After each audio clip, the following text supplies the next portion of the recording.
Bonjour et merci d'être avec nous. La police est à nouveau en deuil. Un agent est donc décédé la nuit dernière lors d'une course-poursuite. Un autre collègue est aussi blessé. Les faits se sont déroulés dans la région de Charleroi, à Couillé précisément. Récit des événements avec Gilles Larondel, Jean-Marie Dequesel et Estelle Falzonet.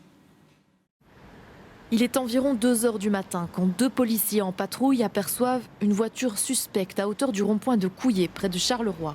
Le véhicule, tout feu éteint, roule très vite et attire l'attention des policiers à bord de leur combi. C'est là que la course-poursuite commence, dans cette rue, la rue de Gilly.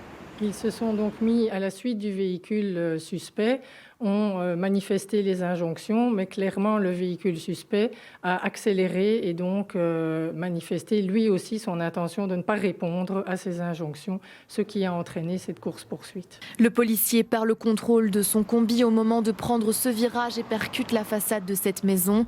Le conducteur est blessé, hospitalisé pour une fracture à la jambe et plusieurs contusions au visage. Le passager, lui, décède sur le coup. C'est un policier qui avait commencé sa carrière à la zone Germinal, qui avait plus d'une dizaine d'années de carrière de policier, âgé de 34 ans, père de famille. Très vite, des renforts de la zone de police de Charleroi arrivent sur place, mais ne peuvent que constater le drame. Le combi de police a-t-il glissé à cause de la pluie? Un expert doit encore déterminer les circonstances exactes de cet accident. Nous avons également demandé l'ouverture d'une information judiciaire du chef d'entrave méchante à la circulation.